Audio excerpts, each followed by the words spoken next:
നടി ലക്ഷ്മി മേനോൻ ഒരു അപകടത്തിൽപ്പെട്ടിരിക്കുകയാണ്. അപകടമെന്ന് പറഞ്ഞാൽ മലയാള സിനിമയെ ആകെ ഗ്രസിച്ച അധോലോക അപകടം. ലക്ഷ്മി മേനോൻ കഴിഞ്ഞ ദിവസം ഒരു കേസിൽ പ്രതിയായിരുന്നു. ആ കേസ് എന്താണെന്ന് ഞാൻ പറയാതെ തന്നെ പ്രിയപ്പെട്ട പ്രേക്ഷകർക്കറിയാം. വെലോസിറ്റി ബാറിൽ വെച്ച് ഒരു സംഘർഷമുണ്ടാകുന്നു. സംഘർഷം എന്ന് പറഞ്ഞാൽ ആലുവ സ്വദേശിയായ അലിയാർ ഷാ എന്ന ചെറുപ്പക്കാരനും അയാളുടെ ഒരു തായ്ലാൻഡ് യുവതിയും സുഹൃത്തും, അതായത് തായ്ലാൻഡ് യുവതിയായ സുഹൃത്തും മറ്റ് രണ്ട് ആൺ സുഹൃത്തുക്കളും, അതായത് 4 പേരടങ്ങുന്ന സംഘം അവർ വെലോസിറ്റി ബാറിൽ ആഘോഷത്തിലാണ്. അതായത് മദ്യപിക്കുകയും അവർ സൊറ പറഞ്ഞ് ഇരിക്കുകയും ചെയ്യുന്നുണ്ട്. തൊട്ടടുത്ത ലക്ഷ്മി മേനോൻ, അതുപോലെ ആലപ്പുഴക്കാരി സോന, പിന്നെ 2 പുരുഷ സുഹൃത്തുക്കൾ പറവൂർ സ്വദേശികളായ മിഥുനും അനീഷും, ഇവരും മദ്യപിക്കുന്നുണ്ട്. ഇതിനിടയിൽ വെച്ച് എന്തോ വാക്ക് തർക്കം അലിയാരും അതുപോലെ തന്നെ ലക്ഷ്മി മേനോൻ്റെ ടീമുമായി ഉണ്ടായി എന്നാണ് പറയപ്പെടുന്നത്. എന്താണ് കൃത്യം സംഭവമെന്ന് ഇനി പോലീസ് അന്വേഷിച്ച് ചോദ്യം ചെയ്ത് അതിൻ്റെ മൊഴികളൊക്കെ പുറത്തു വരുമ്പോൾ മാത്രമേ നമുക്ക് വ്യക്തമാവുകയുള്ളൂ. ഏതായാലും ഒന്നുറപ്പാണ്, ഇവർ തമ്മിൽ എന്തോ വാക്ക് തർക്കം ഉണ്ടായി എന്നാണ് പറയപ്പെടുന്നത്. തുടർന്ന് ആ തായ്ലൻഡ് യുവതിയെയും കൊണ്ട് അലിയാരും സുഹൃത്തുക്കളും കാറിൽ കയറി പോകുന്നു. ഇവിടെ പിന്നാലെ ലക്ഷ്മി മേനോനും സോനയും അനീഷും മിഥുനും മറ്റൊരു കാറിൽ ഇവരെ ചേസ് ചെയ്യുന്നു. എന്നിട്ട് ഇവരെ നോർത്ത് പാലത്തിനടുത്ത് വെച്ച് തടയുന്നു. തടഞ്ഞ ശേഷം കാറിൽ നിന്ന് ലക്ഷ്മി മേനോനും സോനയും ഇറങ്ങി സോന ആ ചെറുപ്പക്കാരനെ അധിക്ഷേപിക്കുന്നു. ലക്ഷ്മി മേനോൻ കാർ തടഞ്ഞു നിർത്തി ബഹളം വയ്ക്കുന്നു. തുടർന്ന് കാറിലുണ്ടായിരുന്ന മിഥുനും അനീഷും ചേർന്ന് അവനെ പിടിച്ചിറക്കുന്നു. ആരെ? അലിയാർ, ആലുവ സ്വദേശിയെ പിടിച്ചിറക്കി ഇവരുടെ കാറിൽ കയറ്റുന്നു. കാറിൽ കയറ്റിയ പാടെ ഇടിയും അടിയും തെറിവിളിയും ചെറിയ അഭിഷേകമാണ്. പിന്നെ ആലുവ ഭാഗത്ത് ഇറക്കി വിട്ടുന്നു, കാറ് ഓടിച്ചു പോകുന്നു. പിറ്റേ ദിവസം രാവിലെയാണ് നോർത്ത് സ്റ്റേഷനിൽ പരാതിയുമായി എത്തുന്നത്, അലിയാര് പരാതിയുമായി എത്തുന്നത്. ഇതാണ് സംഭവത്തിൻ്റെ രത്ന ചുരുക്കം.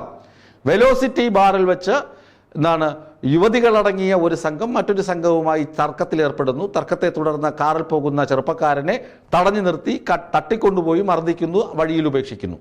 ഈ കേസിൽ ലക്ഷ്മി മേനോൻ എങ്ങനെയാണ് വരുന്നത്?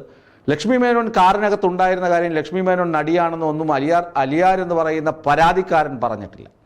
പരാതിക്കാരൻ ഇങ്ങനെ 4 പേരുണ്ടായിരുന്നു, അതിനകത്ത് 2 സ്ത്രീകൾ ഉണ്ടായിരുന്നു എന്നാണ് പരാതി. പോലീസ് CCTV ദൃശ്യങ്ങൾ പരിശോധിച്ചപ്പോഴാണ് അത് നമ്മുടെ നടിയല്ലേ എന്ന് തിരിച്ചറിയുന്നത്. ഈ നടി അമ്മ പറഞ്ഞു, സ്വന്തം പെറ്റമ്മ പറഞ്ഞു, ഇനിയെങ്കിലും നിനക്കൊന്ന് നന്നായി കൂടേടി എന്ന് ചോദിച്ചതിനെ തുടർന്ന് സിനിമ അഭിനയം നിർത്തി പഠിക്കാനൊക്കെ പോയി എന്നാണ് നമ്മൾ കേൾക്കുന്നത്. പക്ഷേ അണ്ടർഗ്രൗണ്ട് ഇടപാടാണ് നടി നടത്തുന്നതെന്നാണ് ഇപ്പോൾ പുറത്തു വരുന്ന സംഭവങ്ങൾ വ്യക്തമാക്കുന്നത്. ഈ മിഥുൻ ആരാണ്?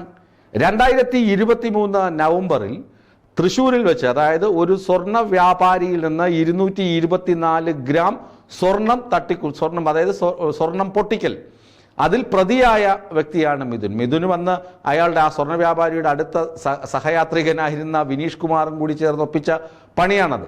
അതിനകത്ത് മിഥുൻ പ്രതിയാണ്. അതുപോലെ പോലീസിന് സമാനമായ വയർലെസ് സെറ്റുകളുടെ ഇടപാടുകളിലും ഇയാൾ പ്രതിയാണെന്നൊക്കെ പറഞ്ഞു കേൾക്കുന്നു. അതിനൊന്നും വ്യക്തമായ ഉറപ്പ് ഇതുവരെ കിട്ടിയിട്ടില്ല. അപ്പോൾ ലക്ഷ്മി മേനോൻ പ്രതിയാകുമ്പോൾ എന്താണ് തെളിയുന്നത്? ലക്ഷ്മി മേനോൻ മലയാള സിനിമയിലെ നടിയാണ്. തമിഴ് സിനിമ കുംകിയൊക്കെ നമുക്കറിയാം, നല്ല ചിത്രമായിരുന്നു. അപ്പോൾ ദിലീപിൻ്റെ കൂടെ ഒരു സിനിമയിൽ ഇവർ അഭിനയിച്ചിട്ടുണ്ട്. പല സിനിമകളിലും അഭിനയിച്ചു. നല്ല പേരും പ്രശസ്തിയും ഒക്കെ ഉണ്ടായിരുന്ന നടിയാണ്. ഗ്രാമീണ നായികമാരുടെ കഥാപാത്രങ്ങളെയാണ്, ഗ്രാമീണ ചുവയുള്ള കഥാപാത്രങ്ങളെയാണ് ഇവർ വെള്ളിത്തിരയിൽ അവതരിപ്പിച്ചിരുന്നത്. അങ്ങനെ അതേപോലെ ഒരു ടിപ്പിക്കൽ ക്യാരക്ടറുകൾ കിട്ടിത്തുടങ്ങിയപ്പോൾ ആണ് ഇവരുടെ അമ്മ പരിഹസിച്ചത്, ഇനിയെങ്കിലും നിനക്കൊന്ന് പോയി നന്നായി കൂടേടി എന്ന് ചോദിച്ചത്. അതിൽ മനസ്സ് നൊന്ത് അഭിനയം നിർത്തി പിന്നെ പഠിക്കാൻ പോയി. ഇപ്പോൾ ഈ മിഥുൻ കൊടും ക്രിമിനലായ മിഥുൻ, അതുപോലെ അയാളുടെ സഹായി അനീഷ്, കൊട്ടേഷൻ ക്യാപ്റ്റനായ മിഥുൻ, ഇവരുടെ കൂടെ സൗഹൃദം കൂടി ബാറിൽ പോകാൻ മാത്രം ലക്ഷ്മി മേനോൻ എന്താണ് ബന്ധം? നമുക്കറിയാം. അപ്പോഴാണ് മറനീക്കി തെളിഞ്ഞു വരുന്ന മറ്റ് ചില ആരോപണങ്ങൾ. ചില നടന്മാർക്ക് എന്നതിലുപരി ചില നടിമാർക്ക് അധോലോക ബന്ധങ്ങളുണ്ട്, കൊട്ടേഷൻ ബന്ധങ്ങളുണ്ട്. മയക്കുമരുന്ന് മാഫിയയുമായി, സ്വർണം പൊട്ടിക്കൽ ഗ്യാങ്ങുമായൊക്കെ നടിമാർക്ക് ബന്ധമുണ്ടെന്ന ഒരു ആക്ഷേപം അന്തരീക്ഷത്തിൽ ഇങ്ങനെ പറന്ന് നടക്കുന്നുണ്ടായിരുന്നു. അതിനൊന്നും തെളിവുകൾ കിട്ടിയിരുന്നില്ല. ഇപ്പോഴത്തെ ഓരോന്നും ഇങ്ങനെ മറനീക്കി വരികയാണ്. ഇവരൊക്കെ എങ്ങനെയാണ് ഈ അധോലോക നായകന്മാരുടെ കൂട്ടുകാരികളാകുന്നത്, എന്തുകൊണ്ടാണ് എന്നൊന്നും പോലീസിന് പിടികിട്ടിയിട്ടില്ല. ഏതായാലും അടുത്ത 17 വരെ ലക്ഷ്മിയെ അറസ്റ്റ് ചെയ്യരുതെന്ന് ഹൈക്കോടതി നിർദ്ദേശിച്ചിട്ടുണ്ട്. ഈ 4 പ്രതികളിൽ 3 പേരെ നേരത്തെ പോലീസ് അറസ്റ്റ് ചെയ്തു. അതിനിടയിൽ സോന, ഈ ലക്ഷ്മിയുടെ കൂടെ ഉണ്ടായിരുന്ന സോന പറഞ്ഞു, ഈ തട്ടിക്കൊണ്ടുപോയി ചെറുപ്പക്കാരൻ്റെ കൂടെ ഉണ്ടായിരുന്ന ആളുകൾ തന്നെ ബിയർ കുപ്പി കൊണ്ട് മർദ്ദിച്ചു, അതാണ് പ്രതിഷേധത്തിനും വഴക്കിനുമൊക്കെ കാരണമായത്. ലക്ഷ്മി പറയുന്നു ലക്ഷ്മിയെ ലൈംഗികമായി അധിക്ഷേപിച്ചു എന്ന് പറയുന്നുണ്ട്. അങ്ങനെയാണ് കോടതിയിൽ പറഞ്ഞിരിക്കുന്നത്. ലൈംഗികമായി അധിക്ഷേപിച്ചു, അതുകൊണ്ടാണ് അയാളെ തടഞ്ഞു നിർത്തിയത്, തട്ടിക്കൊണ്ടുപോയതെന്ന് കോടതി പറഞ്ഞു. ഏതായാലും ലക്ഷ്മിയെ അറസ്റ്റ് ചെയ്തെന്ന് പറഞ്ഞു. ഓണം കഴിഞ്ഞിട്ട് കേസ് വീണ്ടും പരിഗണിക്കും.